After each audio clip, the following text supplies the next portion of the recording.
ഇന്ന് പൽക്കാലത്തെ ചിന്തയ്ക്കായി അപ്പോസ്തലപ്രവൃത്തി 28-ാം അധ്യായം അതിൻ്റെ 5-ാം തിരുവെഴുത്ത് ഇപ്രകാരം വിളിച്ചു പറയുന്നു, അവനോ ആ ജന്തുവിനെ തീയിൽ കുടഞ്ഞു കളഞ്ഞു, ദോഷമൊന്നും പറ്റിയില്ല. അവൻ വീർക്കുകയോ പെട്ടെന്ന് ചത്തുവീഴുകയോ ചെയ്യും എന്ന് അവർ കാത്തുനിന്നു.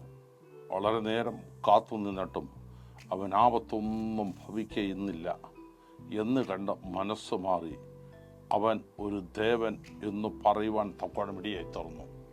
ഈ പൽക്കാലത്തെ ചിന്തയ്ക്കായി തിരുവെഴുത്തി പ്രകാരം വിളിച്ചു പറയുന്നു, അപ്പോസ്തലനായ പൗലോസിലെ കപ്പലിൽ യാത്ര ചെയ്യുമ്പോൾ അതേ കപ്പൽ തകർന്ന് അണിയം അമ്മയെ നുറച്ച് എന്നിൻ്റെ അമരം അമ്മയെ തകർന്നു പോയ ഒരവസ്ഥ നമുക്ക് 27-ാം അധ്യായത്തിൽ കാണുവാൻ കഴിയുന്നുണ്ടോ?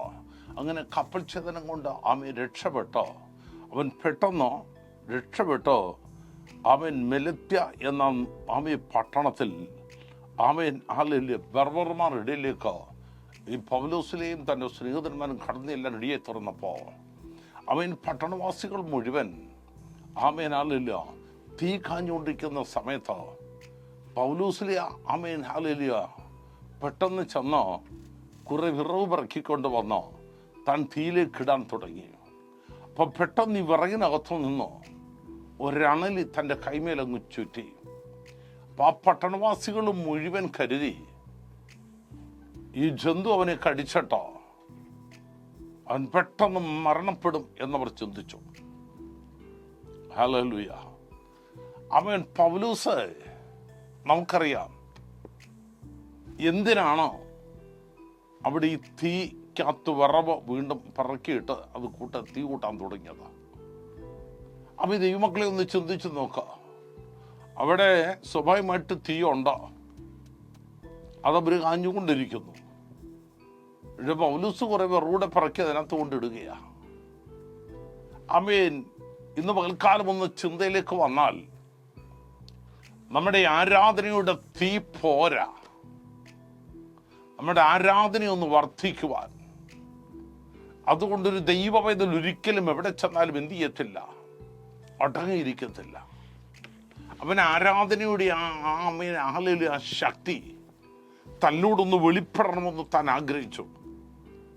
അതുകൊണ്ടാണ് താൻ പെട്ടെന്ന് ഉറവിറക്കി ദൈവയുടെ ശക്തി വർദ്ധിപ്പിക്കാൻ തുടങ്ങിയത്. അവൻ ആരാധന വർദ്ധിക്കാൻ തുടങ്ങിയപ്പോൾ അതിനകത്ത് മറഞ്ഞിരുന്ന പലതും പുറത്തു വരാനിടയായി തുടങ്ങും. അവൻ പുറത്തു ചിലത് വരണമെങ്കിൽ ദൈവമക്കൾ ശക്തമായി ആരാധിക്കണം. ആരാധനയുടെ തീ വർദ്ധിച്ചപ്പോ ചിലതൊക്കെ പുറത്തു വന്നത് പൗലോസിന്റെ കൈമേൽ ചുറ്റാൻ ഇടയായി തുറന്നു. പട്ടണവാസികൾ മുഴുവൻ നോക്കിയിട്ട് പറഞ്ഞു, പൗലോസോ ഇപ്പോൾ ചത്തുവീടുമെന്ന്.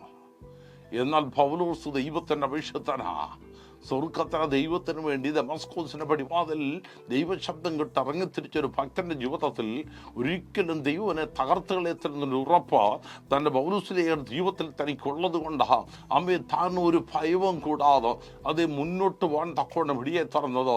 അതേ പട്ടണവാസികളെല്ലാം കരുതി അവൻ ഇപ്പം ചത്തുവീർക്കും എന്ന് പറഞ്ഞ് അനേകരും നോക്കിക്കൊണ്ട് നിന്ന സ്ഥാനത്തിൻ്റെ നടുവിൽ അവനൊരു കേടും കൂടാതെ സ്വർഗത്തന ദൈവനെ വിടിവിച്ചിട്ടുണ്ടെങ്കിൽ ഇന്ന് പകൽക്കാലം ഓർത്തു നോക്കോ, ദൈവത്തെ ആരാധിക്കുന്ന, ദൈവത്തെ അറിയുന്ന, ദൈവത്തിൻ്റെ സന്നിധിയോട് ചേർന്ന് നിൽക്കുന്ന ഒരു ദൈവത്തിന് ഒരു ദോഷവും ഭവിക്കുവാൻ എൻ്റെ ദൈവം സമ്മതിക്കാതെ വേണം. അവരെ വിടിവിച്ചെടുക്കുന്ന ഒരു ദൈവം ഇന്ന് പകൽ നമ്മുടെ ജീവിതത്തിൽ കൂടെയുള്ളതിൻ്റെ ഒന്നാമത്തെ കാരണം ഇന്ന് പകൽക്കാലം യേശു കർത്താവിന് രക്ഷിതാവും കർത്താവുമായി അംഗീകരിച്ച ആമൻ ദൈവത്തിന് വേണ്ടി പ്രയോജനപ്പെടുവാൻ തക്കോണം ഏൽപ്പിച്ചു കൊടുത്ത ആമൻ ദൈവത്തിൻ്റെ അഭിഷിക്തനായിരിക്കുന്ന പൗലോസ് അതേ ചത്തുവീഴുമെന്ന് ചിന്തിച്ചവരുടെ നടുവിൽ അവരെ കൊണ്ട് തന്നെ ദൈവം അവൻ ആരാണെന്ന് വിളിപ്പാൻ തക്കോണം വെളിയെ തുറന്നില്ലേ. ആമേൻ. അവർ ഒരുമിച്ച് നോക്കി നിന്നിട്ട് പറയുന്നു, ഇവൻ ഒരു ദേവനെന്ന് പറയുവാൻ തക്കോണം വെളിയെ തുറന്നു. ആമേൻ. ഹല്ലേലൂയ. ആമേൻ. നേരത്തെ പറഞ്ഞു അവൻ ഇവന് കൊലപാതകനാ, രക്ഷപ്പെട്ട് നമ്മുടെ പട്ടണത്തിൽ വന്നിട്ടും നീതിദേവത അവനെ വിടുന്നില്ല എന്ന് പറഞ്ഞ് പരാതി പറഞ്ഞവർ തന്നെ ഇപ്പോൾ വിളിച്ചു പറയാം, ഇവൻ ആരാന്ന് ചോദിച്ചാൽ അവർക്ക് വിളിച്ചു പറയാൻ ഒരൊറ്റ ഉത്തരമുണ്ടോ, അവൻ ഒരു ദേവനാ. കാരണം എന്തെന്നറിയാമോ, അവൻ ഒരിക്കലും മരിച്ചു വീഴുമെന്നവർ ചിന്തിച്ച സ്ഥാനത്ത് അവൻ മരണം കാണാതോണം തുർക്കത്തിലെ ദൈവം പൗലോസിനെ വിടുവിച്ച വിടുതലുകൾ ഈ പകൽക്കാലം നമുക്ക് മറക്കാൻ കഴിയുമോ? ദൈവമക്കളെ, നമുക്കത് ഓർക്കാതിരിക്കാൻ കഴിയുമോ? എന്താ കാരണം? അവൻ്റെ ആരാധനയോട് ശക്തി വർദ്ധിച്ചില്ലേ? ദൈവത്തിൻ്റെ പ്രവൃത്തി പൗലോസ് വെളിപ്പെടാൻ തന്നില്ലേ? സർവശക്തനായ ദൈവത്തിൻ്റെ സാന്നിധ്യം തൻ്റെ ഭക്തൻ അനുഭവിക്കാൻ തുടങ്ങിയത് കൊണ്ട് സ്വർഗീയ വിടുതൽ തൻ്റെ ജീവിതത്തിൽ കാണുവാൻ കർത്താവ് ഒരുക്കിയെടുത്തത്. എവിടെ ആരാധനയുണ്ടോ അവിടെ ദൈവിക വിടുതലുണ്ടോ, എവിടെ ദൈവത്തിൻ്റെ പ്രവൃത്തി ഉണ്ടോ അവിടെ ദൈവിക വിടുതൽ നടക്കണം. ഇന്ന് പകൽക്കാലം ഒരു ദൈവിക വിടുതൽ നടക്കട്ടോ. അത് ദൈവജനത്തിന് നടുവിൽ ഒരു ദൈവിക വിടുതൽ നടക്കട്ടോ. ആമയെ നിനക്ക് വിരോധമായി ആമയെ തകർത്ത് കളയാൻ പദ്ധതി വെച്ച് എഴുന്നേക്കുന്ന സകല പിശാചിന്റെ പദ്ധതികളെയും ഒരുമിച്ച് തകർത്ത് കളഞ്ഞ് വിടുവിച്ചെടുക്കുവാൻ കഴിവുള്ള ദൈവത്തിന്റെ കരം ഈ പകൽക്കാലം അതേ പൗലോസിന്റെ ജീവിതത്തിൽ വെളിപ്പെട്ടല്ലോ.